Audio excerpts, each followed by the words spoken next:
Oke, di video kali ini gue tuh pengen ngejelasin ke kalian, ada satu member Bisa Ekspor itu tiba-tiba email. Jadi sebenarnya gue nggak tahu nih dia tuh member atau bukan, tapi intinya adalah email dengan judul perjalanan ekspor. Jadi gue akhirnya buka, terus udah gitu dia kasih foto, kasih cerita yang dimana gue juga sebenarnya belum cerita. Ini karena biar jadi surprise buat gue juga, surprise buat kalian yang nonton. Kalau ini perjalanan sebenarnya kayaknya menarik gitu loh, karena panjang di ceritanya. Akhirnya gue print dan gue mau bacain di video ini supaya kita sama-sama dengar gitu loh cerita dan perjalanan ekspornya seperti apa. Nah, ini gue udah print. Bentar, minta dulu Jal. Oke.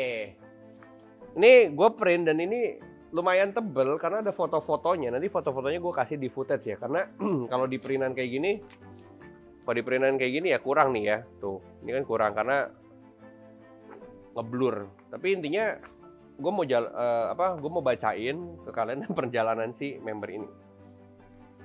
Dia sih nggak ceritain namanya, tapi nanti mungkin gue akan screenshot dan gue kasih footage namanya yang emailnya gue masuk.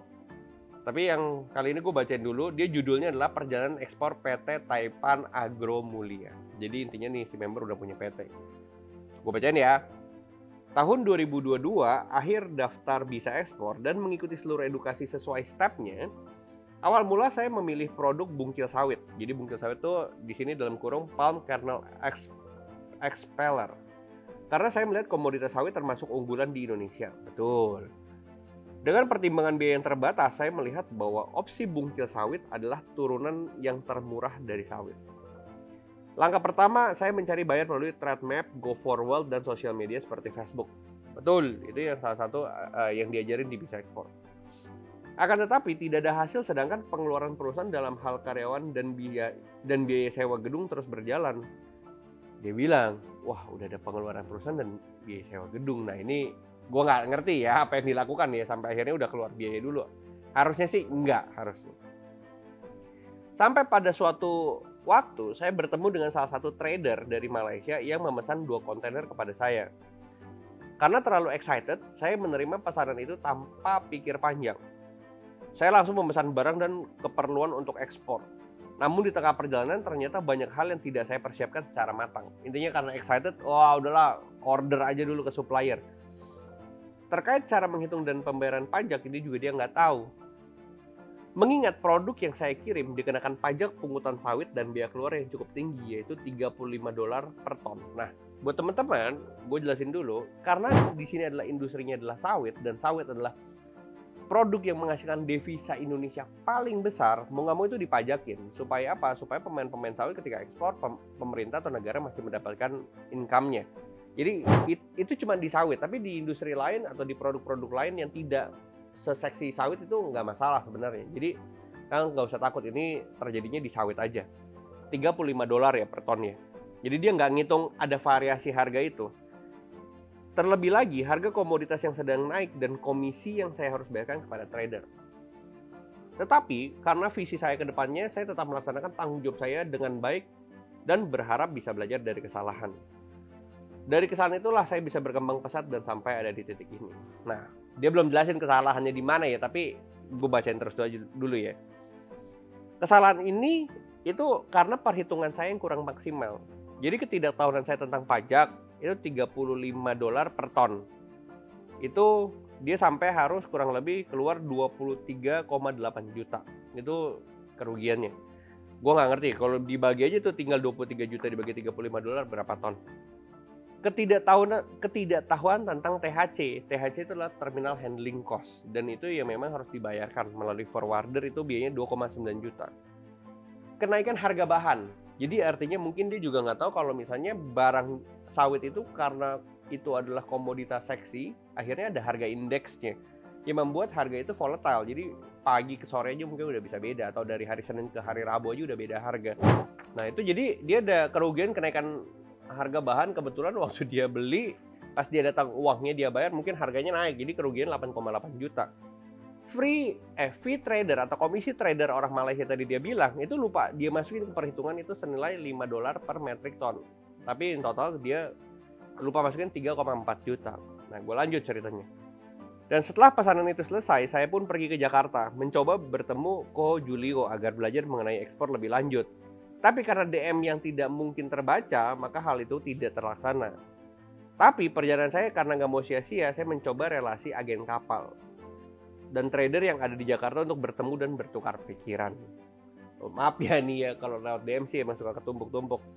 Dari situlah saya menerima banyak masukan di antara lain terkait prosedur shipment, mencari buyer, dan pengurusan dokumen. Jadi dia belajar nih dari orang lapangan. Singkat cerita, semua yang saya pelajari saya terapkan ketika saya kembali ke Medan. Hingga akhirnya saya mendapat pesanan dari salah satu buyer yang kurang lebih sudah berkomunikasi dengan saya selama 1 tahun. Jadi intinya dia belajar di bisa ekspor, dia ikutin stepnya, mungkin ada buyer-buyer yang dia udah approach. Tapi hebatnya di sini, yang kalau gue baca menurut ceritanya, dia tuh tidak memutus komunikasi dengan pembeli. Jadi terus saja diobrolin ya. Inilah salah satu tips yang menurut gue penting harus dilakukan. Buat buyer itu tuh jadi seperti keluarga dan teman. Nah di sini dia bilang udah komunikasi kurang lebih 1 tahun. Melalui proses yang panjang, saya meyakinkan buyer dan akhirnya buyer pun memberi saya order 5 kontainer. Mantap nih, gue bacanya merinding nih. Kali ini semua lebih tertata dan pengiriman pun sukses. Luar biasa. Serta saya berhasil mendapatkan kepercayaan dari buyer. Tuh. Ini keren nih, dari awalnya trader 2 kontainer rugi, sampai akhirnya dia sekarang lebih tertata karena belajar dari pengalaman ya. Dan saat yang bersamaan, saya mendapatkan 2 buyer baru dari Cina. Jadi lagi jalan 5 kontainer, dia dapat lagi 2 buyer dari Cina. Dan pada saat Juli 2023, saya berhasil mendapat orderan kurang lebih 2.500 ton. Dengan nilai kontrak $470.000. Gils banget. Jadi kurang lebih kalau kursnya sekarang 15.000, ini 7,5 miliar. Ngeri ya. Dengan pembayaran DP dan LC. Nah kalau ditanya LC itu apa, ya nggak ngerti, kalian bisa gabung di Commerce Bisa Ekspor, kalian diajarin. Dan dia bilang berkat kerja keras dan konsistensi pemesanan dari ketiga buyer ini, itu masih terus berlanjut sampai sekarang. Karena hal ini saya bisa mempekerjakan 3 shift karyawan TKBM. TKBM adalah tukang bongkar muat dengan jumlah 60 orang. Dia akhirnya bisa buka lapangan kerja buat 60 orang yang berlatar belakang masyarakat sekitar yang kurang mampu. Wah, gue merinding, keren banget. Tidak bersekolah dan cenderung pekerja kasar. Akhirnya diajarin untuk bisa membantu dalam pengurusan ekspor. Otomatis gue yakin orangnya jadi makin lama makin ngerti tentang dunia ekspor. Senang rasanya bisa mempekerjakan mereka semua setiap hari dengan penuh semangat. Karena konsistensi saya mengirim barang akhirnya saya punya 8 supplier tetap yang bisa mensuplai barang kapanpun diperlukan. Ini yang bagus sebenarnya. Ya buat teman-teman belajar, ini juga harus cari relasi yang baik dengan supplier. Saat ini hasil ekspor PKE, Palm Kernel Explorer ini atau bungkil sawit, saya sudah konsisten dan stabil sehingga saya mencoba mempelajari tentang PAO, Palm Acid Oil, yang dimana jauh lebih sulit dibandingkan PKE. Tetapi berkat pengalaman saya menjalankan bungkil sawit, saya dapat menjalankan dengan baik dan kontrak perdana PAO itu adalah $362.000 atau sekitar hampir 6 miliar. Dan sukses terlaksana tanpa kendala yang fatal. Ini gue print ya halaman kedua. Oh, ternyata halaman kedua adalah pesan untuk member BE.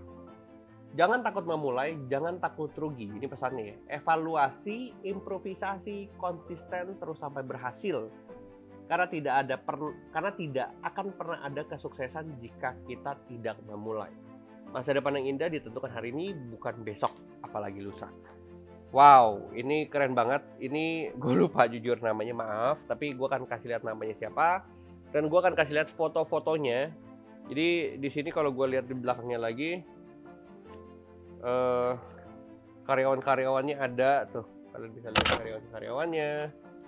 Jadi ada kondisi-kondisi kontainer loading, terus ketemu buyer. Keren. Ini sih maksud gue ya. Kenapa akhirnya gue menciptakan komunitas Bisa Ekspor tuh untuk ini sebenarnya. Untuk bisa membuat anak-anak muda tuh bisa mengolah komoditas lokal, bisa membantu petani, bisa membantu orang sekitar, dan kedepannya bisa jadi orang-orang sukses yang bukan dengan cara impor, memperkaya produk Cina, memperkaya perusahaan Cina, tapi memperkaya orang-orang Indonesia itu sendiri. Karena kita bicara ekspor, kita bicara banyak orang yang terlibat. Wah, ini cerita keren banget. Harapan gue banyak cerita-cerita selanjutnya yang nanti bisa gue ceritain ke kalian. Tapi ini cerita bener, gue nggak buat-buat. Gue akan kasih lihat bukti dia kirim emailnya, namanya, fotonya, semuanya ada di situ. Dan harapannya semoga cerita ini menjadi motivasi ke kalian kalau kegagalan itu tuh bukan akhir dari segalanya, tapi kegagalan itu adalah sebuah pembelajaran untuk kalian bisa jadi orang lebih hebat, jadi lebih sukses, jadi lebih kuat, jauh lebih berpengalaman di bidang kalian. Dan gue yakin 2023 udah dapat orderan bisa sampai belasan miliar in total. Mungkin sekarang di Februari ini gue bacain mungkin omsetnya udah bisa lebih mengerikan lagi, tapi intinya adalah ini baru permulaan. Jadi akan banyak cerita-cerita hebat lagi dari PT Taipan Agro Mulia, anak-anak bisa ekspor untuk jadi lebih sukses lagi. Dan orang-orang yang nonton video ini juga harapannya punya motivasi yang sama untuk jadi orang sukses di kemudian hari melalui ekspor. Ya, kurang lebih seperti itu. Jangan lupa like, comment, subscribe, dan pantengin channel ini supaya bisa membuat kalian termotivasi dan membuat kalian lebih mengerti tentang dunia ekspor di Indonesia. Kurang lebih seperti itu. See you on the next video. Bye-bye.